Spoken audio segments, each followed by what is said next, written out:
Have you ever wondered why being the good person in every situation often leaves you feeling drained, overlooked, or even disrespected? Imagine this. You're at work, the one who always helps, always says yes, always goes the extra mile. People smile, they thank you politely. But when the moment comes for recognition, for real reward, you're invisible. Strangely, the very kindness that was supposed to elevate you ends up pushing you into the shadows. We grow up hearing that kindness is an unquestionable virtue, that the good will always prevail, that generosity is its own reward. Yet if you've lived long enough, you've probably noticed a paradox. People who are always agreeable often get used, while those who set boundaries, who dare to be firm, even harsh at times, are respected. This contradiction isn't just a cruel trick of life.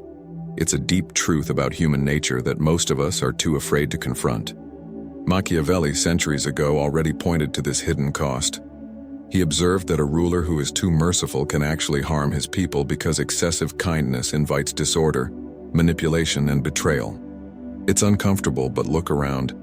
Don't you see the same dynamic in your relationships, in your workplace, even in your family? And here's where it cuts deeper. What if your constant need to be kind is not really kindness at all, but fear? Fear of rejection, fear of conflict, fear of being disliked. We tell ourselves we're being generous, but often we're just avoiding the discomfort of standing firm. And in doing so, we trade respect for approval, a trade that always leaves us weaker. So let me ask you directly, when was the last time your kindness made you stronger? And when was the last time it quietly undermined you? Think about it, because until we see the shadow side of our own virtues, we can't really grow. In today's video, we're going to peel back the curtain on this uncomfortable truth, that kindness, when unchecked, can weaken you. And more importantly, we'll explore how to transform it, so that your goodness becomes not a weakness, but a source of real strength. If you've ever felt torn between being kind and being respected, stay with me. This conversation might just change the way you see yourself and the way others see you. And before we dive deeper, let me invite you. Share in the comments if you've ever felt that your kindness was taken for granted. I'd love to hear your experience because it will make this journey even more powerful. Also, don't forget to like this video and subscribe. It helps us build a community of reflection seekers just like you. What if kindness didn't have to mean weakness? What if, instead of leaving you drained and invisible, it could become a force that shaped respect, influence, and even authority? Imagine walking into a room and being seen not as the soft one who can be easily bent, but as someone whose generosity carries weight, whose presence inspires both trust and caution. Picture this for a moment. You say no to a request, not with hostility, but with clarity. Instead of losing connection, people lean in, realizing that your yes actually means something because it isn't given cheaply. Suddenly, your kindness stops being the currency of approval and becomes a gift with real value. Doesn't that sound like a very different kind of life? Here's another possibility. Instead of kindness being a mask for fear, it becomes a choice rooted in strength. You no longer help others just to avoid conflict or to earn affection. You help because you have the inner solidity to give freely, without being manipulated. Kindness, in this vision, is no longer about surrender. It's about command. It's about standing tall, firm in your dignity and still choosing to extend grace.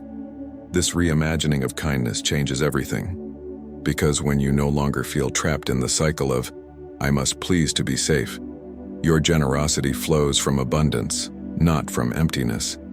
And strangely enough, that's when people begin to treat you differently. They sense the strength behind your words, the firmness behind your compassion. They respect not just what you give, but the force of character that stands behind the gift. So let me ask, what if the very moments when you held back your kindness, when you said no, when you drew a line, were the moments when people truly began to see you? And what if the most powerful form of goodness isn't the one that says yes to everything, but the one that knows when to resist? This is the world we're going to explore, where kindness and strength are not enemies, but partners.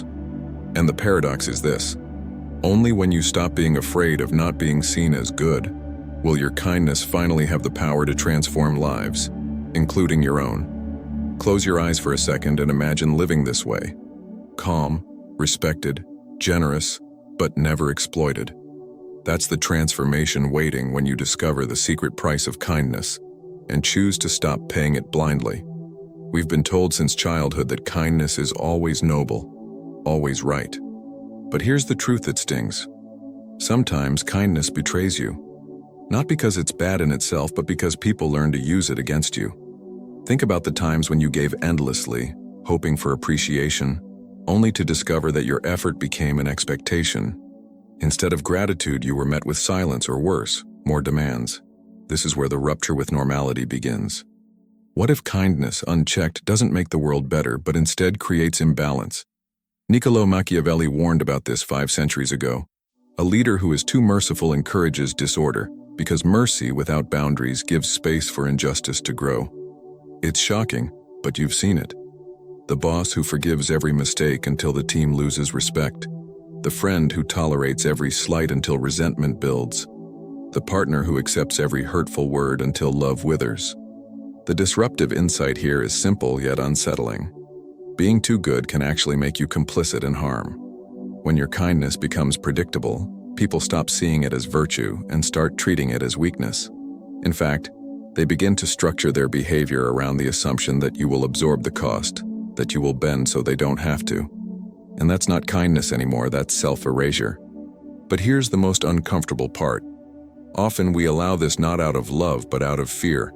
We fear being called selfish, we fear conflict, we fear rejection. So we wear our kindness like armor, believing it protects us. Yet in reality, it makes us vulnerable to the very wounds we hope to avoid. Pause for a second and ask yourself, is your kindness truly an expression of strength, or is it a strategy to stay safe? Do people respect your generosity, or do they simply expect it? This is where real reflection begins. The rupture happens when you realize that true kindness cannot exist without limits. Without strength, kindness collapses into weakness, and without discernment, it becomes self-betrayal. Machiavelli's unsettling wisdom forces us to face what we don't want to admit, that being endlessly good can corrupt both you and the world around you, because in shielding others from consequences, you may be denying them the very growth they need. And in doing so, you slowly lose yourself. To understand the hidden cost of kindness, we need to look at someone who has been both admired and feared for his brutal honesty, Niccolò Machiavelli. In The Prince, written in the 16th century, Machiavelli argued that a ruler who wishes to be effective cannot afford to be excessively merciful. To him, the survival of a state required discipline, clarity, and sometimes, even cruelty. Now, before we dismiss him as cold or ruthless, let's pause.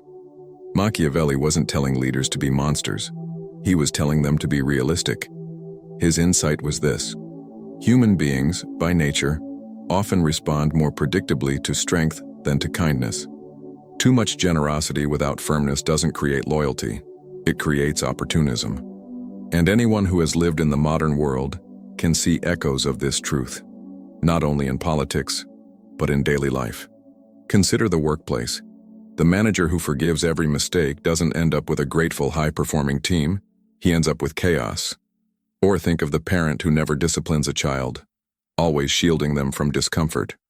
That child rarely grows into gratitude. More often, they grow into entitlement. This is what Machiavelli understood, that kindness, when disconnected from strength, loses its meaning. Even literature reflects this dynamic. In Shakespeare's King Lear, the old king mistakes flattery for love and generosity for loyalty. He gives away his kingdom out of misplaced kindness, only to be betrayed and left destitute. It's not a coincidence that Shakespeare and Machiavelli lived in the same era. Both were grappling with the same uncomfortable reality. Goodness without discernment can destroy you. Here's the uncomfortable question.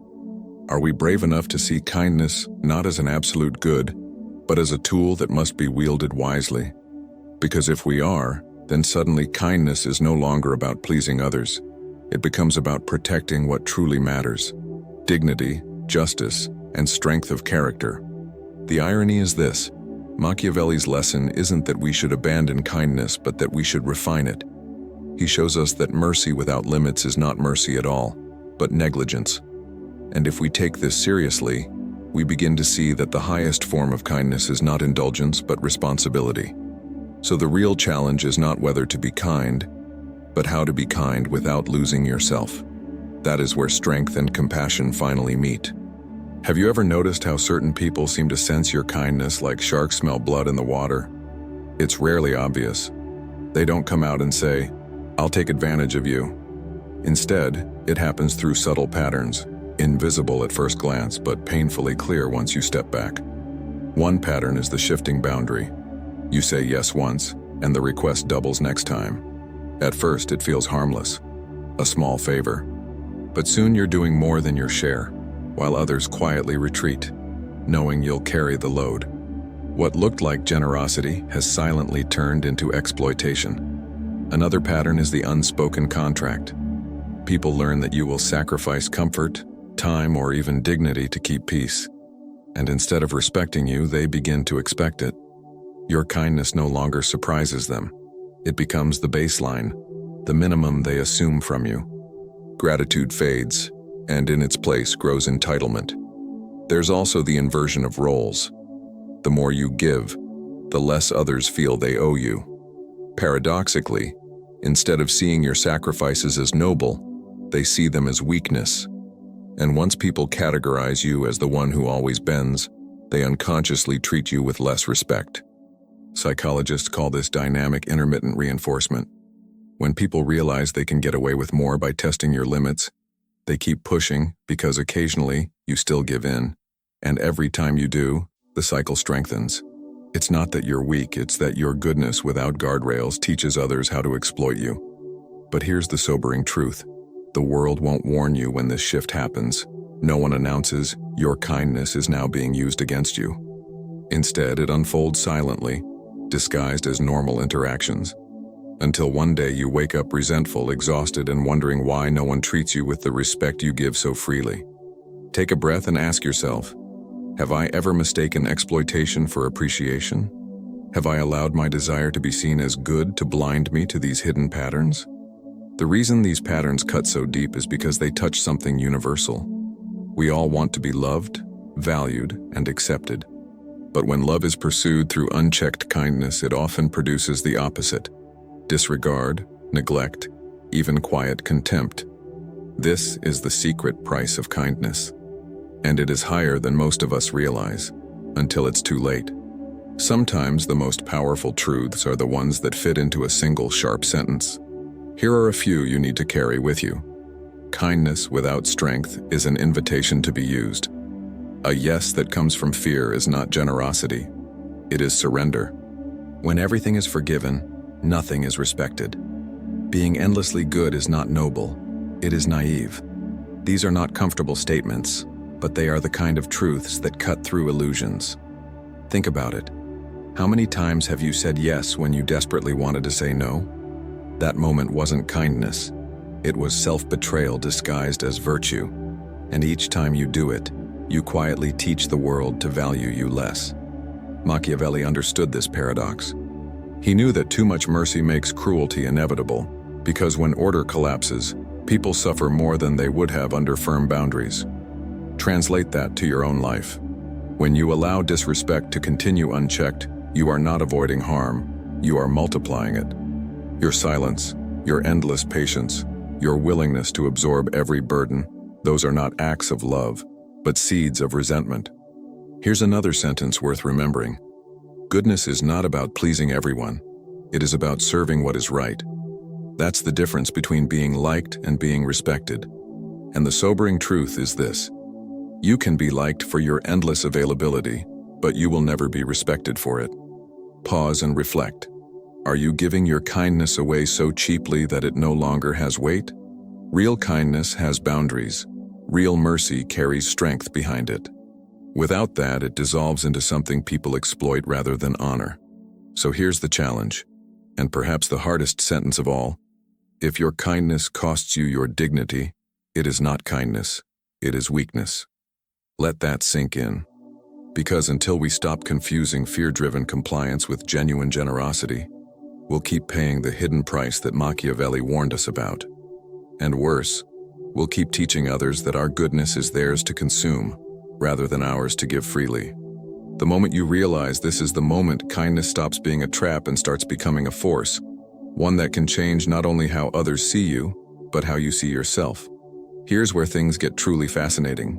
Kindness and power are not opposites. In fact, they are two sides of the same coin. But here's the paradox. Without power, kindness collapses into weakness, and without kindness, power hardens into cruelty. To live wisely, we must hold both. Think of it this way. The strongest tree isn't the one that bends at every gust of wind, nor the one that refuses to move at all. It's the one that knows when to yield and when to resist. Your character works the same way. Too much rigidity, and you break. Too much flexibility, and you lose form altogether. Real strength is found in the balance. Machiavelli leaned toward power, warning rulers that mercy without discipline would lead to chaos. But other voices in history reveal the other side. Consider Marcus Aurelius, the Stoic emperor. He ruled with firmness, yes, but also with compassion, reminding himself daily that every person, even the difficult ones, was part of the same human family. His reign shows us that power infused with kindness becomes something different, authority that commands not just fear but respect. This is the paradox we must embrace. To be truly kind, you must be strong enough to say no. And to be truly strong, you must be kind enough to resist cruelty. Look at your own life. Maybe you've leaned too far into kindness, becoming invisible. Or perhaps you've leaned into power, building walls so high that no one can reach you. Both extremes isolate you. The secret is not to abandon one for the other, but to integrate them. Ask yourself, what would it look like if my kindness carried weight? If my strength wasn't a wall, but a foundation on which generosity could stand? How different would my relationships feel if people saw that my yes had power because my no had clarity? The surprising truth is that kindness and power don't cancel each other. They complete each other. Together they create something rarer and more beautiful: dignity. And dignity, unlike approval or fear, commands both love and respect. So the paradox is this: the more power you cultivate within, the more your kindness shines without. And the more authentic your kindness, the more your power transforms into something that others trust. This is the balance Machiavelli hints at but never fully names. The balance each of us must find in our own lives.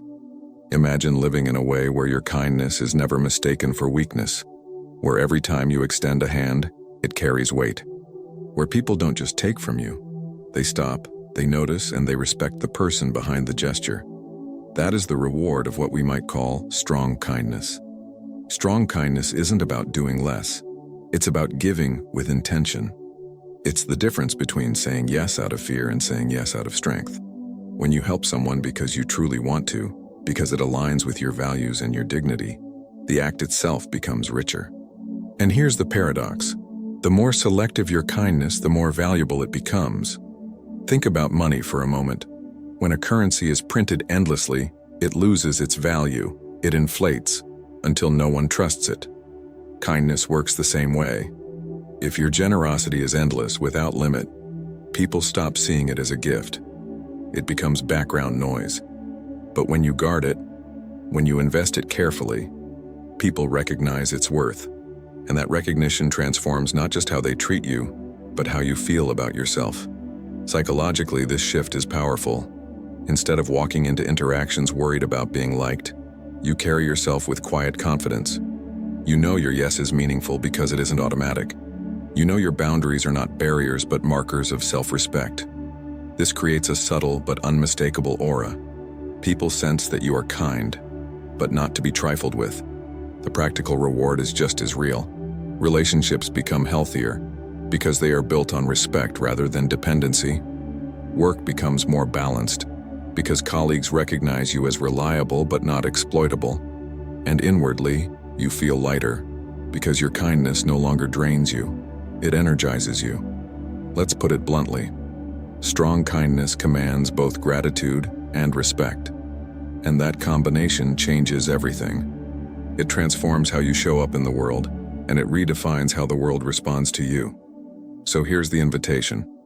Begin practicing strong kindness. Pause before saying yes. Ask yourself, am I giving from fear or from strength? If it's fear, stop. If it's strength, go ahead.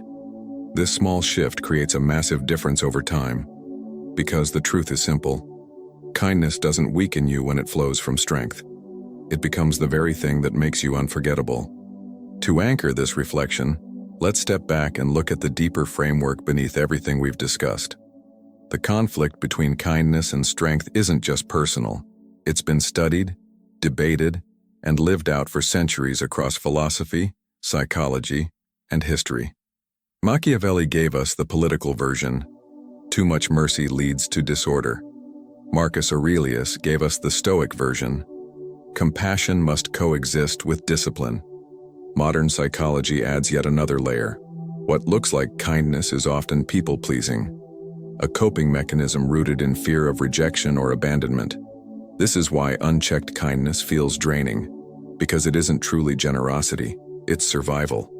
The framework then rests on 3 pillars. First, recognition of human nature. Machiavelli wasn't cynical for the sake of cruelty. He was honest about how people actually behave.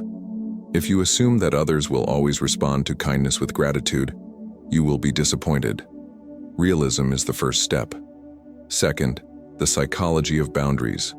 Healthy kindness requires the ability to say no. Studies on assertiveness show that people who set clear limits are not only respected more, but also experience less burnout and resentment.